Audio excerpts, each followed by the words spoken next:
Hi, my name is Joe Pecar, Banner Home Solutions, and we wanted to take just a few minutes here to show you the advantage of using an insulated siding over traditional siding.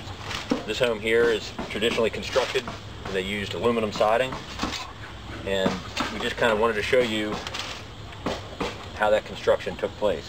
You got on the outside, you have a 1/4-inch ply board. It's called a thermal board, which is typical in construction,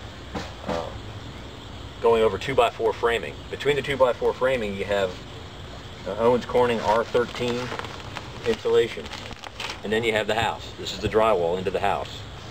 So it's important to know you got drywall and R13, and then a thermal ply board, which probably adds another 1 to the R value, but not a lot.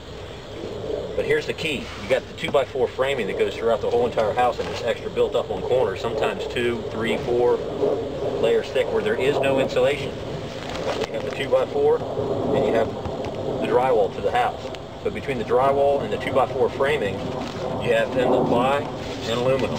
There's not a lot of insulating factor through every stud. That's why if you were to take a thermal image picture of this house, you would see all the 2x4s in the walls through a thermal image. The advantage of a thermal ply siding, a insulated siding, is that first we tie back and tape the house. This is like a jacket on the house. So we go over the thermal ply and we cover up all the seams, tape it to the window edges before we even make the application. This is like a jacket, helps cut down on drafts in the house. We then use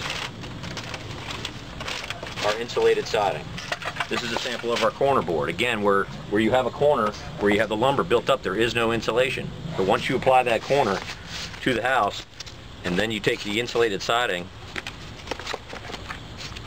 and tuck it in there, it makes a 1.5-inch seam all the way around the corner of the house.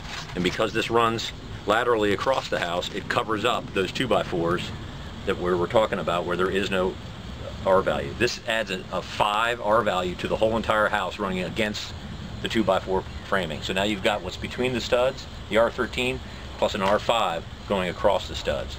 You got the jacket on with the tie back to help cut down the drafts. Tremendously tightens up the house. You will definitely notice a difference in the heating and cooling.